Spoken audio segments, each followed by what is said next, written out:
Welcome, everybody, to this noontime workshop. So this is part of a workshop at Obermann that we call Get It Done, and which is a sort of playful way to say, like, what are things that we can all learn that are maybe small tools, or I think today, in a way, it's a larger one, but that help us get our work done. And I'm so pleased today to have Naomi Grazer with us. Naomi is a longtime friend and collaborator with the Obermann Center. She is currently on our advisory board. And are you right now? My term ended. I wish I were still on it. Okay.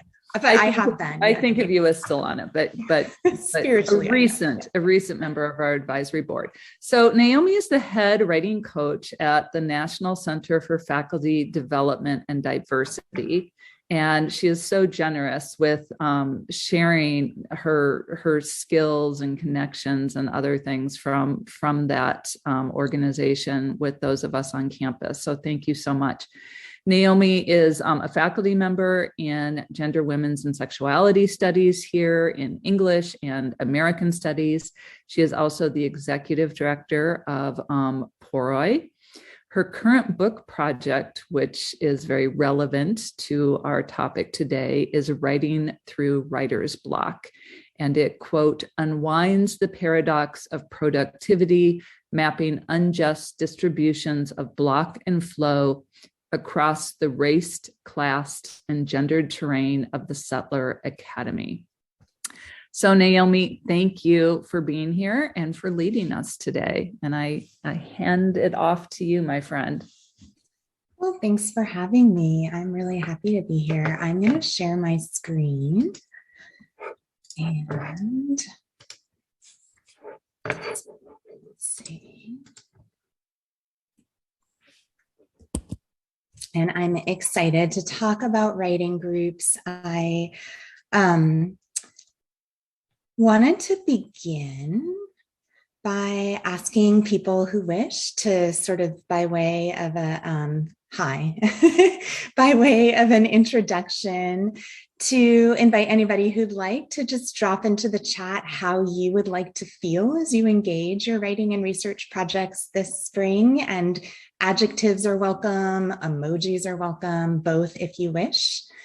And part of our activity today is really thinking about the social conditions and material context of writing. So I want hopefully to have this workshop be responsive to a lot of different ways that people prefer to work and not offer like any kind of single model. And as people know, when we're in screen share, it's sometimes hard to see the chat, but I'm gonna see what kinds of adjectives are emerging here. Ooh, victorious.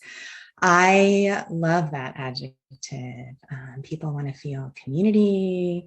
I see some celebratory emojis, excitement, assured and excited, in the zone. Yes, the zone, the ever elusive, but sometimes present zone. Fun, enjoyment, lots of good adjectives, which really bring up some of the sensory and kind of mind-body dimensions of writing, which is totally what I want to think about today. So we'll keep thinking about these, and you may like to grab a notebook or some paper, because there'll be a couple of different prompts, because there are a lot of different ways to form writing groups for a lot of different reasons. And I'll kind of just ask people about their preferences as we consider options. But before I begin, I wanted to just hang out for a minute about legacies of place and the way that when we're writing, the place that we are in, both like physically, materially, I am up here in my work zone right now. And then also, our affiliation or association, the institution that we may be at, these relationships to places, they have legacies that can alternately serve as inspiration or sometimes as a burden or even an obstruction. And those of us here at the University of Iowa, we like to brand ourselves as the writing university because of the history of the workshop. And that workshop, it offers some inspiration. It also comes with some baggage. So I do want to sort of take seriously the relationships that we have to the university. And for that reason, I'm going to start by talking about writing groups for academics, what they are and why, and their relationship to the university. And then we'll talk together about how to form writing groups and with whom, before we take some inspiration from some historical models, some working groups, and then come up with some practices and plans. And let's see if I can get this to... and I'm going to start with the what and the why, and just really think about writing groups as, of course, like at least in our fantasy version of them, sometimes in reality, offering a lot of words that start with co. So like community, connection, company, even camaraderie. Oftentimes people form writing groups specifically, I see some people nodding, as counterpublics, so as an alternative to the dominant culture of their workplace. And that tends to be when they kind of stick. Creative writers, and I do like to think of academic writing as also being creative and resist that hard and fast distinction. But for those of us who are faculty members or do like more sheerly academic writing, there's obviously like a huge culture and ongoing conversation about writing practice in like creative nonfiction or creative writing context, but we don't always traditionally talk explicitly about writing practice if we are like, scholars in academia. That's something that happens more informally than formally. And I guess, obviously form matters. And when we talk about form, bringing like a more literary sensibility or whatever, if we want to academic writing, we might want to think about like word choice and sentences, but also social forms. So like the material conditions, what we're connecting to, our practices. And there's like a million books about writing groups. And since the pandemic, everybody seems to be interested in writing groups. I actually see some people here who are part of writing groups that I'm a part of. So I'm excited about that like crossover experience. I'm thinking about like, remember crossover episodes in the late 20th century? We have people from one world like in another. I'm like, I have a crossover episode, but so these books have a lot of bossy ideas about how writing groups form. And I don't want to just sort of sum up what these say, but instead really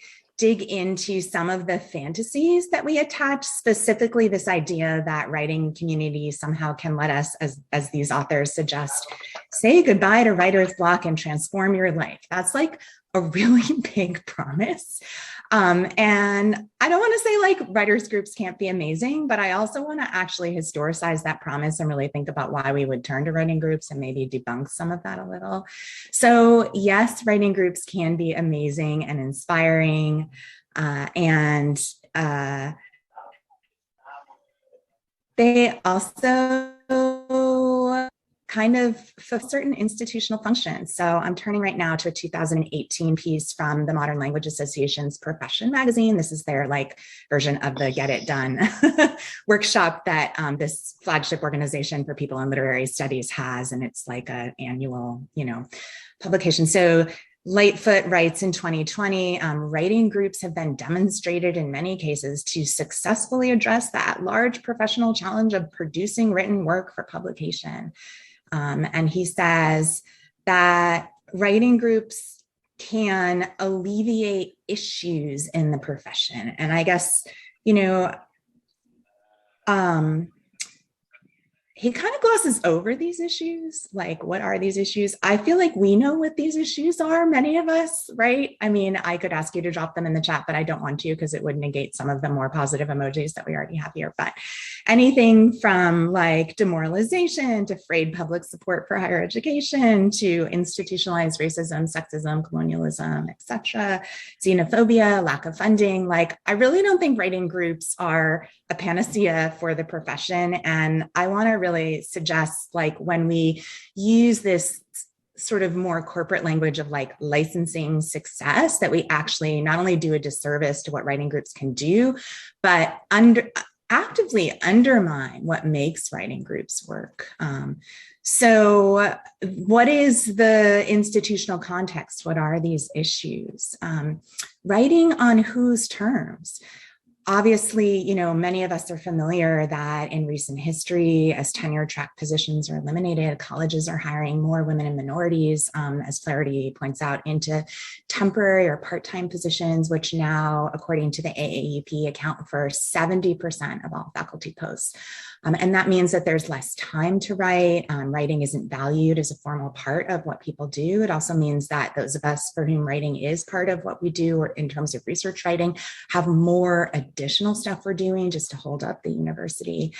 And these positions, and this is really important, exclude pay for course design, voluntary advising, mentoring, departmental support. I'm not going to read the rest of this list out loud, but it is a long one.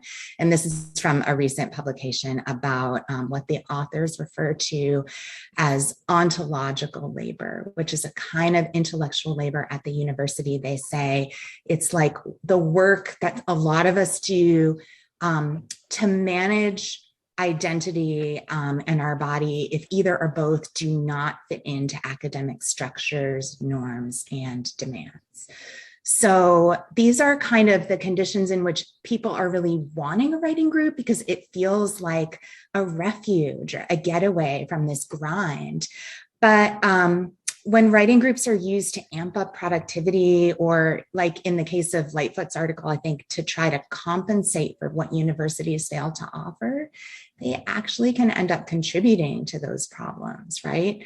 So it's like, oh, get things done. I mean, I appreciated, Jennifer, that you're saying get it done is meant to be playful, but when writing groups are solely about getting things done, we actually don't tend to get that much done. So, I like to be productive, but I don't love productivity as an imperative. So writing groups can offer a refuge from or alternative to the dominant work culture, but they also can become another instance of reproductive or ontological labor. And, you know, it's not an accident that often the people who are least supported by universities often become the folks who do extra work to transform it or offer alternatives to it. And it is labor to run a writing group. It's sometimes labor to be in it. And I want to get really real about that labor, because the labor of holding up labor, like we just reproduce all of these things. So what are ways that we can have writing groups that feel fun and generative and also sustainable and rewarding and not like, writing groups can though be amazing and inspiring. So I'm curious, like, do people want to, for people who are in writing groups here, and I'm in a lot of them, what do you like about writing groups? What makes them work? I'm just going to stop screen share so I'm not like in teacher mode. Does anybody want to say what they like, or just drop into the chat? Or does it feel I'm like switching to talking instead of like talking with? Where do you want me to keep? I can keep presenting. That's fine. Okay, well, I'll keep presenting because my next slide actually digs into that. So can you see my screen again?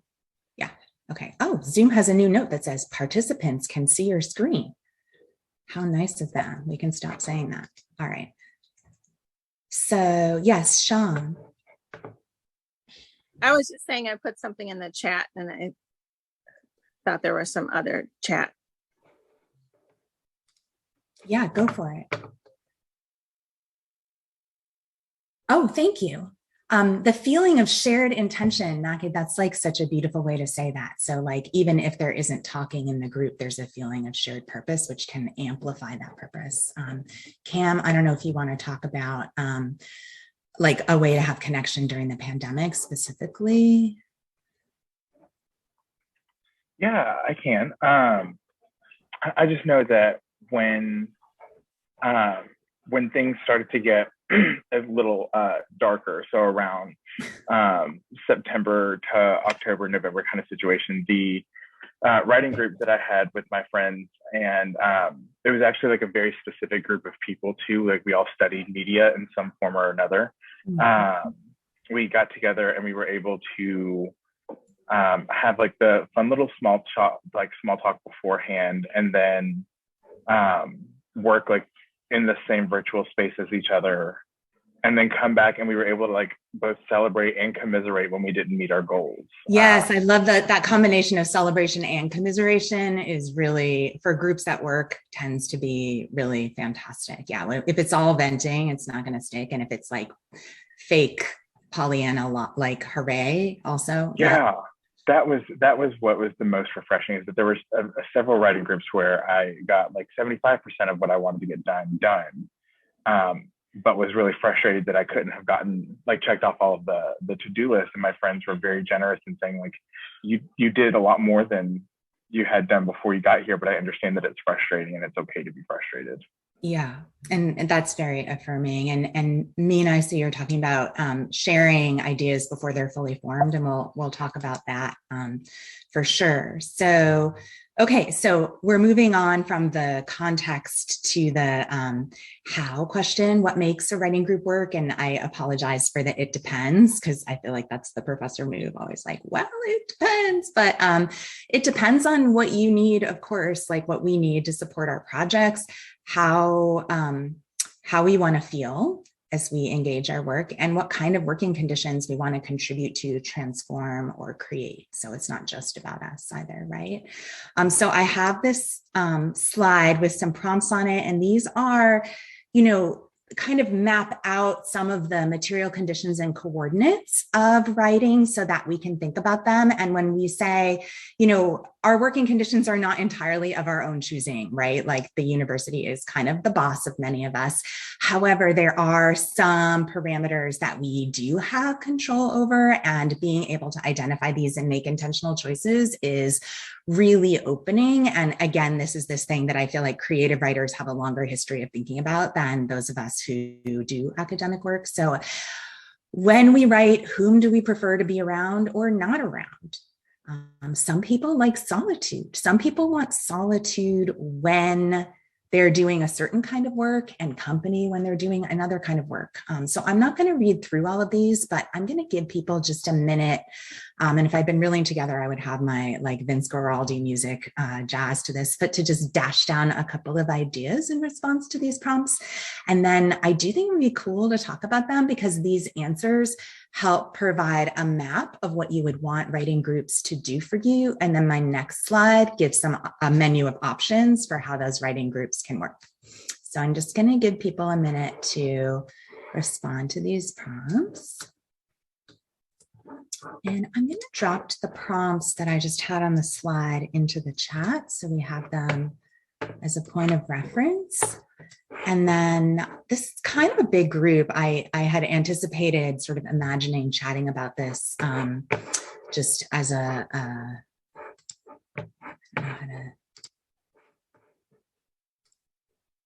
putting this back in gallery mode. I had thought that we could like chat about this a little bit, because thinking through these parameters is a really important part of thinking about the forms that people want their writing group to take. But I see a lot of names instead of faces, so I don't know how up for interacting people are, and I know we go in and out with Zoom that way. Does anyone want to talk about preferences around this? This is one of my students' favorite things to talk about. Like where, when, for how long to write.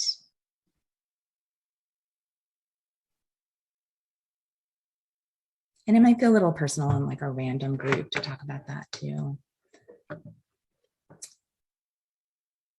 Hi, I can start. Thank you. Yeah, I'm very flexible actually. I guess when I started my PhD, my son was 3 months old. So, and then my daughter came to the world like 4 years later when I was writing my dissertation. So I guess I just learned to be very flexible, write whenever you can, wherever you can, with noise, with ear infections, with, I mean, all the, you can imagine how it was. So I think I'm very flexible, but there are some things I like better. So I like to write alone or with people who are very quiet. So I don't like to work like you, sometimes, Naomi, I see you in cafes and things like that. I like to be on my own or with really quiet people, so no music, no nothing. I guess because that's what I didn't have for so long. So I guess that's what I really like now. And I like to work in the afternoon. I'm not a morning person. I'm not my best version in the mornings for anything. So the afternoon is when I really feel recharged, and I can see a difference in how things are when I write in the afternoon. I write more and better. So that's my favorite.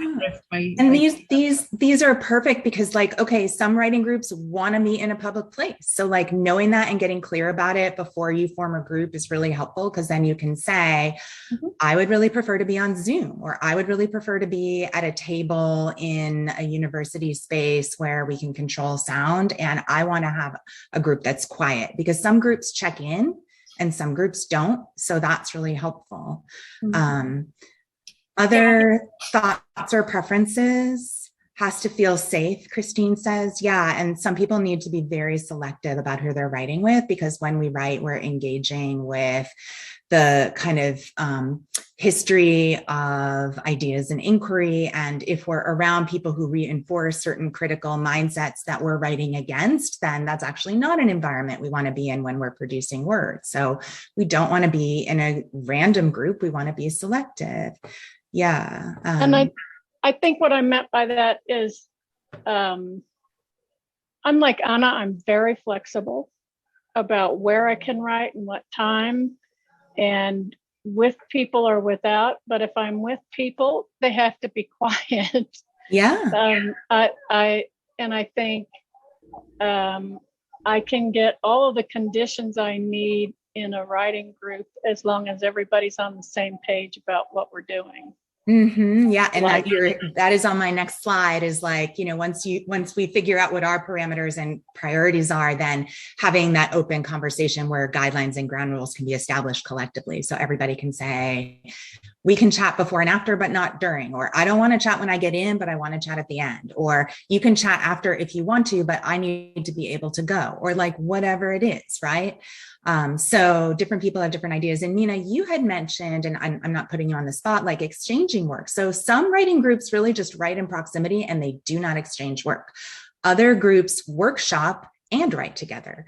Other writing groups actually only exchange work, but don't write in a shared space and time. So there are a lot of different ways to set that up. And it depends on what you're looking for, if you want feedback or you really just want accountability.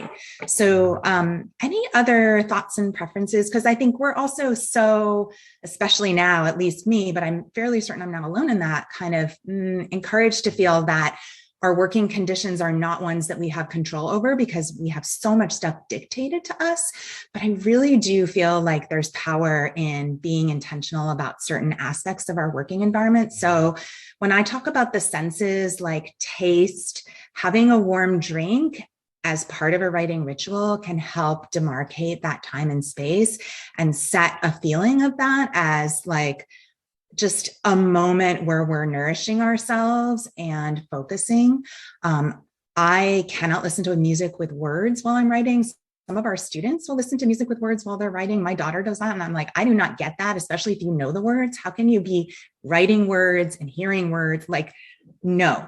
But like figuring out what you want to hear, what you want to see, what you want to taste when you're working, like, I don't want to pretend like that means that somehow we de-alienated the university, because like there are things we can't control, but this is a small little bubble that we are in when we're working, and being able to control our sensory environment can help with dropping into our work. Ooh, writing to songs in a language you don't know. I've also done that. And I really like that too. Yeah, and I have my one pandemic ritual for me is my partner makes me coffee in the morning with chocolate milk, and it's so nice, like, and I have that with me. So just little things we can do for ourselves like that really, really matter. And if people want to keep chatting in the chat window, like being able to say those preferences, because people really do have different preferences, and being able to respect that is an important part of making work. So, and since writing groups are about coordinating time and space with others, like I really want to get real, like when we say writing community, some people have writing groups to disengage. They don't want to talk. Some people prefer to be in a group with folks they don't even know. They just want presence without connection. So not everybody like craves camaraderie or interaction. I was just mentioning evoking the senses, modulating environment. And finally, I'm a huge fan of, like I have on my desktop, I hid it from view because I don't necessarily want to share my writing beacons, but on a regular basis, when I figure things out about whatever project I'm working on, I will create a sticky note and put it at the top of my desktop. And it sort of usually answers this question like, okay, why am I invested in this project right now? And it's just sort of a reminder of why I'm doing the work that I'm doing. And I have it up on my screen, and it's a way for me to sort of click into that particular project. And obviously this writing beacon is different at different times in a project's life, or depending on what I'm working on. So, okay, what are the options for writing groups? And some of them have come up when people are talking about their preferences. So setting, some people want to write only virtually and on a platform, especially these days. They don't want to be in a public place or be around people they don't know or just strangers. Some people really prefer working in person. Some people, so I'm in a lot of writing groups. Some of them meet on Zoom. Some of them are just like, I have one WhatsApp group and people text. I have another group text group. I'm sort of embarrassed to say how many writing groups I'm in, but whatever. There are a lot of options. So we don't have to be Zooming all the time. We can just, I have a group where we just text each other when we want to get together, and we text while we're writing, and that's a writing group. So you can think about those parameters. And then, as I was mentioning, some people want feedback and a work exchange, and some people just want company, and some people want both.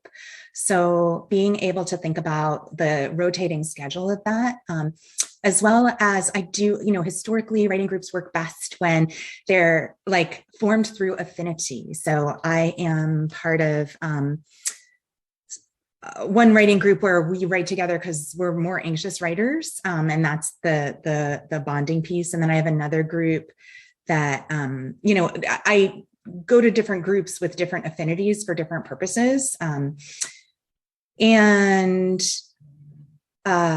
Some groups, like one group I'm in, shares timers. So there's the Pomodoro method where you do a 25-minute writing timer and then get a 5-minute break. And it's supposed to promote focus and rest at the same time. Some people do not want the interruption of a timer. Like Christine, it sounds like you would not like somebody saying, now take a break in the middle of your writing. So, but some people want that sense of like shared motion or intention. So that's an option too. A lot of groups, like Cam, you were saying your group checks in before. Some people, like I'm in one group where we drop our writing goal into the chat on Zoom just to kind of set an intention, and you can see other people's goals if you want, but we don't talk. I'm in another group where we actually mention our goal at the beginning. Actually, that group isn't meeting right now, and then we write, and then we bookend and say how it went. So there are different ways to do that. And some people just want sheer uninterrupted quiet. And then I talked about labor, and I think, a lot of groups share the labor of organization, but there are groups like, I don't know if anybody's part of CAVE. Has anybody heard of CAVE? So this is a group, you can look it up, and it's one of these like pay to play groups or whatever. I hate that expression. But it's not an academic group. It's just like people who want work company, and it's totally anonymous. There is no talking. You pay for it, and the payment is supposed to be some kind of motivation to use your time, and you log in and then you log out. And it's like the most anonymous, neutral group possible, and you don't run it. They run everything. So there's everything from from that to like, there are 14-day challenges that the National Center for Faculty Development and Diversity runs. And then, Obermann has been talking about, organizing some writing groups like the Obermann Center here. So we have a possibility for people who are interested, if like you want to form a group for them, that will be an option. So these are all parameters to think about, just both checking in with yourself and becoming clear about what you're looking for, and communicating openly about preferences, division of labor and responsibility, and ground rules. Jennifer New has asked, how do you find these groups, Naomi? CAVE is like you just Google it and then you pay for it. NCFDD, you can also Google if you are at a university that is an institutional member of the National Center for Faculty Development and Diversity, then the 14-day writing challenge is free.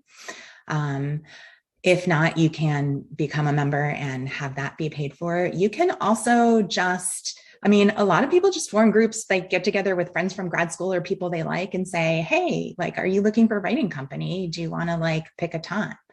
And I think that's what I meant was like, because you're in clearly multiple groups. How did those groups form? How did you find those people?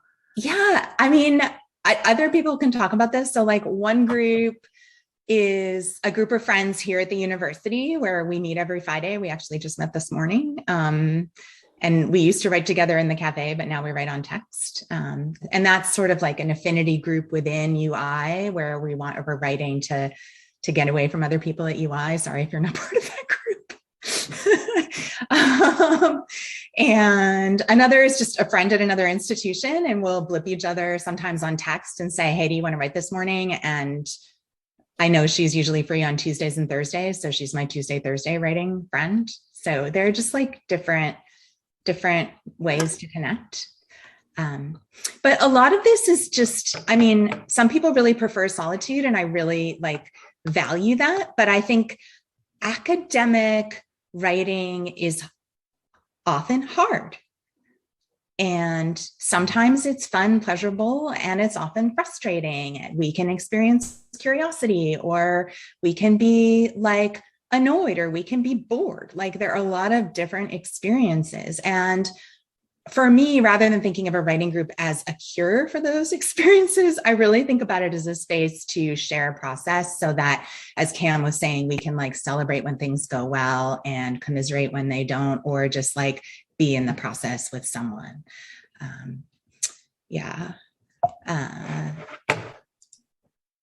So what time is it?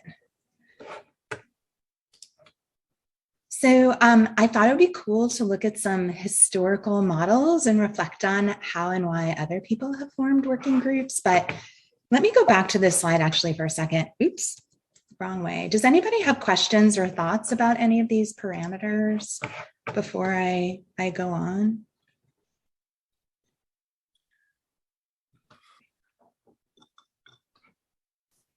No? Want me to keep going?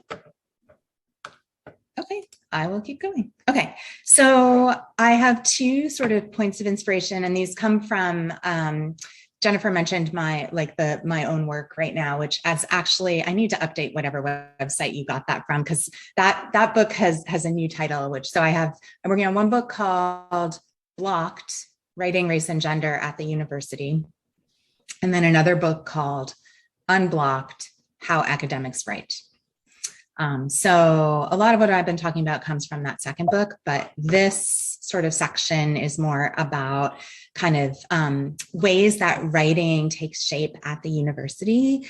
And hang on, one of the weird things about presenting in Zoom is that you can't have presenter view while you're presenting. Does this bug anybody else? So you can't have access to your notes. You can only see the slides. So I actually have my own presentation next to me with the notes so that I can, okay. So this is a context behind some of these historical examples. And I really want to think about the mid to late 20th century, the post-war university, as a context in which a number of new kinds of writing collectives and working groups began to spring up. And really, writer's block was invented in 1947. That sounds like a strange thing to say because people have been struggling with writing for a really long time, but the word writer's block first came into print in this guy, Edmund Bergler's piece that coined that phrase. And it was published in 1947, which was 3 years after the passage of the GI Bill of Rights, which of course funded tuition for many first-generation college students. And during this time, the university was becoming like much more structured. And it was also the time when MFA programs were like delaminating off from English departments, and creative writing was separating out from academic writing, which became much more structured. And a lot of learned journals and academic journals kind of proliferated at this time and developed very clear templates and expectations for how people were supposed to write. And so it was really at this time that a number of people who performed what our earlier authors refer to as ontological labor began to form alternative working collectives or counterpublics to support doing work that went against the grain of the dominant university's expectations, both in terms of content and in terms of process. And like Sarah Ruddick, Alice Walker, Adrienne Rich, formed what they alternately call enclaves of creativity that were these kind of bubbles or counterpublics away from dominant university culture. And I wanted to hang out with Kitchen Table Press for a little bit. A lot of people talk about Kitchen Table Press, which was founded in 1981, largely as like in the history of publishing, but it wasn't only about publishing, it was also about making and creating. They were a working collective. Yeah. Did somebody say something? So I pulled some of this archival material that shows this announcement in 1981 from Kitchen Table Press, where they asked specifically for somebody to perform. This is like the most de-romanticized labor possible. So Barbara Smith describes Kitchen Table as founded by women of color's need to determine independently the content and conditions of our work. And it was like about celebration, but also de-romanticizing intellectual labor. So resources needed, workers needed. The principal goal is to, do these things. We invite all women and anti-sexist men to help make the archives a viable resource. You can assist us by donating or lending materials for our collection or contributing your time, money, equipment, and supplies. I am juxtaposing this with an image on the left, which is actually the writing setup of a person I've worked with to support her writing, who's a professor at Columbia University. This is her apartment in New York City, and she set up a writing station during the pandemic in her kitchen. And she actually used to work in the 90s at Kitchen Table Press. So I love this juxtaposition between the history of Kitchen Table Press and then a person who once worked there working at almost the kitchen table in ways that in a writing group allow them to connect with other people, but also be in their house at the same time. And there's something about like the space of the kitchen as being away from dominant university culture and kind of being a place where organizing and work happens, but also in some ways like not necessarily a place where you want to be, especially if you're a single parent, which this person happens to be. And Tyler, I agree, food spaces are great moments for organizing writing for a lot of people. So when we think about space, especially with like virtual writing, like we can be in multiple spaces as well. Yeah, Tessa is saying, I prefer to work at the kitchen table rather than at a desk. There's something about that space that like sort of lowers the stakes a little, but also amps up the sense of what's possible, I think. Just moving our computer from a desk to a kitchen table can change the mindset of like what we're up to. And this is how like who we're with or where we are can actually, like how we write can shape what we write. This is the thing that creative writers have always known, but we don't necessarily think about in the context of intellectual labor. Like when I am with certain people, words come more easily to me about certain topics. I don't think that's just me. And this has to do absolutely with, in the case of the kitchen table press, like a Black feminist tradition of valuing like multiple forms of labor, the labor of reproduction. And this is just so beautifully put. I don't even want to like read your words because I want to acknowledge that that's your voice, Tisa. So I'll let people read your words and your typeface here about the expectation of domestic labor only. And it's exactly that like relentless parenting labor or chosen solitude away from conferences, students, and faculty meetings could be powerful. So there's a very different historical example. And for me, like the question is, what do we learn from this? Like what points of inspiration do we take from this? Like, and what were some of the problems that emerged, especially around resources? Because I don't want to entirely romanticize this history. Like, I mean, it's hard for me not to, because I'm like, oh, Kitchen Table Press, legendary. Look at all of these amazing titles. But it didn't last forever. So speaking of not lasting forever, the other historical example I wanted to think about was Andy Warhol's The Factory. So this is so the kitchen table is a really different space from The Factory, obviously, which is a somewhat cheeky name that Andy Warhol came up with to describe, sorry, I'm just going to my next set of notes to describe, okay, I don't know what happened here, but I'm just going to talk from memory, that's fine. Mass production, like conditions that were not mass produced, but were for the masses. That was his idea in The Factory, that it could create art and writing that would be like appealing to the masses, but not actually factory produced. It was kind of an anti-factory. And Lou Reed from the Velvet Underground says like he describes himself as a product of the factory, right? All I did was sit there and observe these incredibly talented and creative people who were continually making art, and it was impossible not to be affected by that. So this sense of like shared intention, shared creativity, and I think that happens when we work with people whose work we respect or feel inspired by, that can be contagious in a good way. Hive mind, exactly.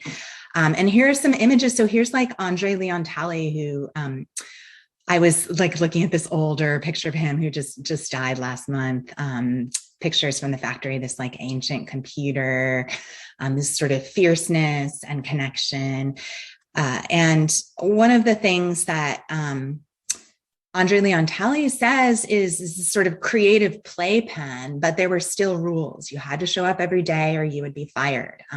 Andy was always walking around being vague about everything, but you had to be enthusiastic. So these sort of like enforced emotional states, like if you weren't drinking the Kool-Aid, then you couldn't be there. So there's like a dark side to The Factory, but there's a seriousness about it as well. So these combinations of like work and play that I think, are potentially adaptable for writing groups. And the spray painted typewriter is for me sort of almost like a symbol of this working group, because I tried to find a picture of the typewriter and there is not one. So I went on Etsy. You can buy a spray painted gold typewriter if you really want to, but this is not the original one. This is just something to purchase. But there's something like weird, like cool, but also weird about this typewriter. Like Andy said to Susan Hoffman, oh, your mind is a gold mine. And there was this extraction of other people's ideas, as if he's mining the ideas of people in the factory for his own work. And he stole a lot of stuff. Like that was also the way this group rolled. So, how do I get out of here? So there was a lot of taking ideas as well as having them. And this comes back to the idea of being safe. Like if we're going to be sharing work with people, then there definitely needs to be a sense that we're supporting each other's work and not taking each other's work. And especially for people who are seeking out writing groups as an alternative to the dominant university, that kind of respect and support and kind of trust, I think is really, really important. So yeah, those are some of the historical examples to think about. And shifting into practices and plans, Jennifer New, the Associate Director of the Writing Center, is shaking her head. What's happening?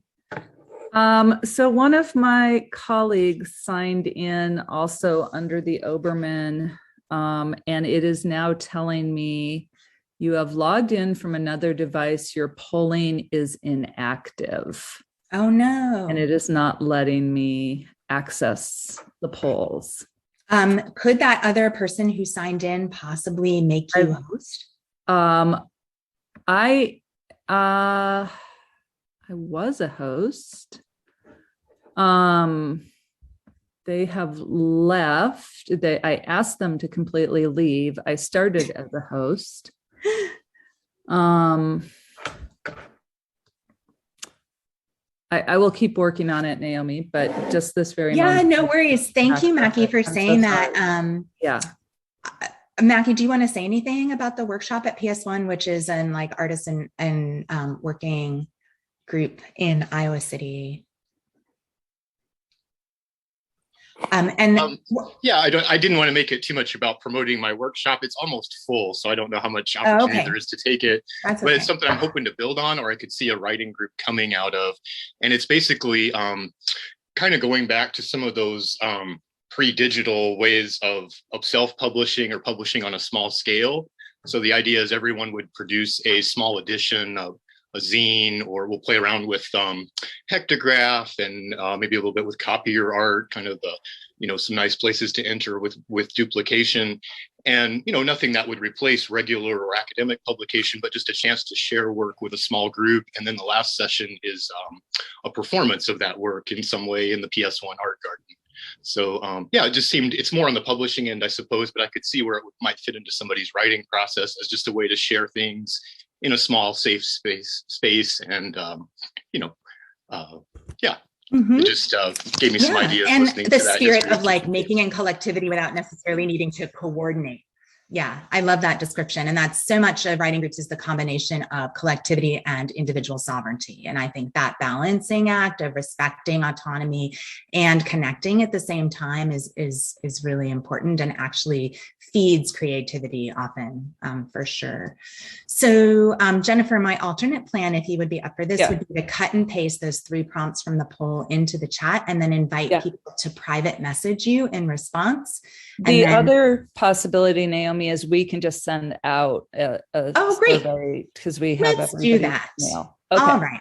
So Jennifer New is going to send out a survey. And what we wanted to do, we had thought about this in part as an opportunity for the Obermann Center to be, as it continues to always be, a kind of space of creativity and generativity and like being able to materialize so much of what the university is supposed to be, but sometimes isn't. Like the work that happens through the Obermann Center is often like what we signed up for when we wanted to work at a university, like synergy and exchange. So writing groups can be part of that. And Obermann has been interested in potentially like serving as a holding space for writing groups. So Jennifer is going to send out a poll. And what I wanted to do is avoid the MLA trap of like, now Obermann will help everybody get it done and be hyperproductive.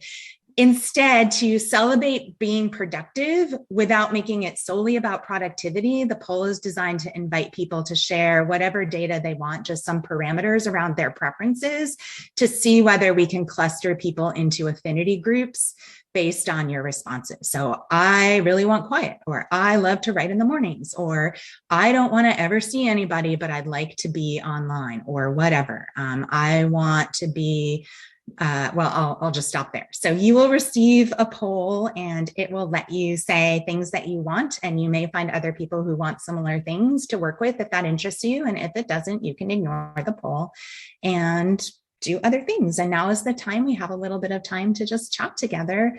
Do people want to talk about ideas, experiences, questions, academic writing? What do you want to talk about? Oh, but let me do, okay. And I'm also going to be transparent, since we've been talking about labor, is that I have meetings the rest of this afternoon and I am out of town on Monday. So this, look for this poll. It's sometime next week. Sometime next week. Yes. Yeah. Marion Kimber has asked, can you talk a little about the sustaining part of having a group? Yeah, that's a really good question. And I'm happy to talk about this, but it's hard in a group where people don't know each other, but anybody else who's been in a long-standing writing group who wants to chime in is certainly welcome to do so. But part of the sustaining also has to do with respecting the group as a commitment. So I think that combination, like we talked earlier about the combination between celebration and commiseration, there's also a combination between accountability and flexibility. So a writing group is a commitment we make to ourselves and others, like a meeting. And we all have meetings in our calendar where we don't really have a choice to show up to do things with other people. The writing group is showing up to do things for ourselves with our projects in parallel with other people. And when we don't show up, we're not holding space for the other people or fulfilling our own commitment. So like, I don't want to say if you don't show up one day, your group won't be sustained, but I think checking in about that commitment with ourselves is really important, and also with other people. I know a lot of groups have like a monthly time to just sort of think about how things are going and make any adjustments. So that's also part of the sustaining. But I think blocking it out on the calendar and like having that keep other things from populating that part of the calendar is really important. And I know for people who share their Outlook calendar with other people, like I know the deans sometimes send me messages that tell me I'm supposed to show up somewhere, like without checking with me. I just get a notification like 7:30, meet with the dean. I'm like, whoa, okay. And I have to check my calendar to see what that's about. You can put a thing in your calendar, and if you don't want it to say writing group, like I have a friend who says NFW, which means no fucking way. And what that really is just a defensive move on the calendar. Like, you cannot call me to a meeting at this time because I have a meeting with myself and my writing group people. So yeah, put it on your calendar, NFW.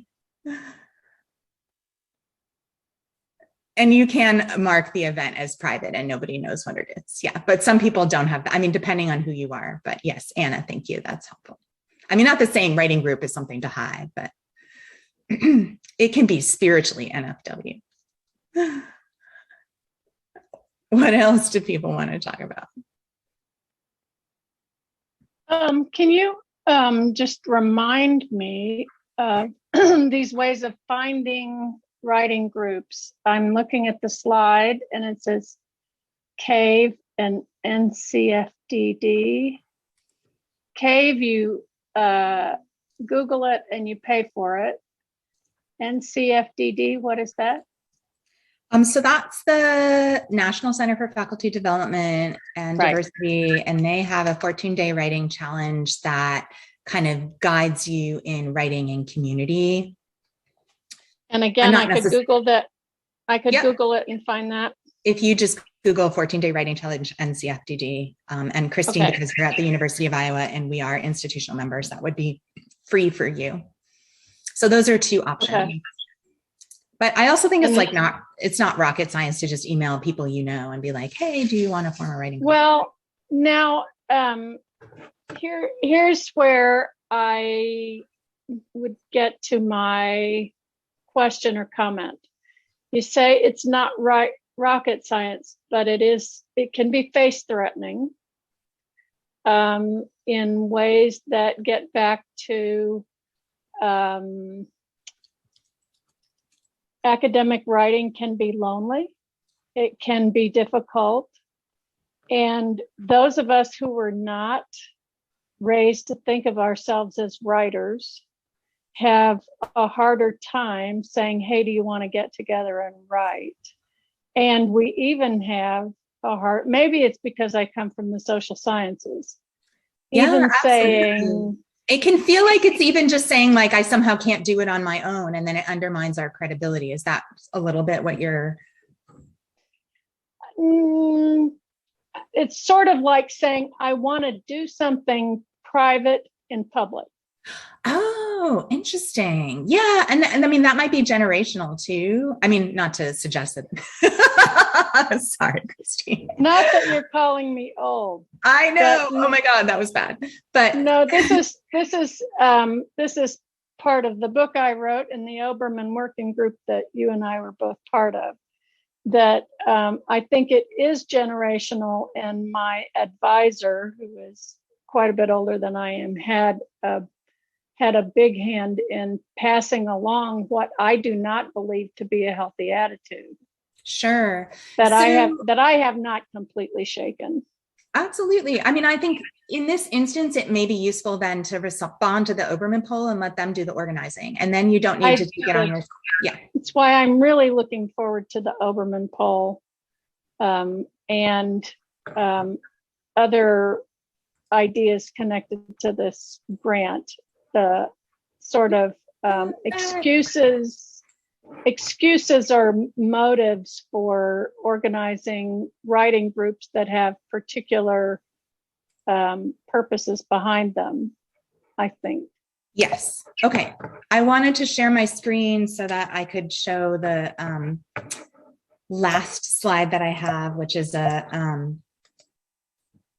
oh God, I'm in like Zoom hell. Can you still see me? All right. I can share it, but my last slide said, have a beautiful spring, and it had a spring thaw gif that was the melting branch, which to me is a seasonal metaphor for this time. And I hope that everyone enjoys the spring thaw and finds a sense of thawing in if you feel frozen, and if not, just spring plants coming up with your generative writing. Thank you for joining me, and I'm going to hang out for a minute for anybody else who wants to chat. But thanks for having me, Jennifer.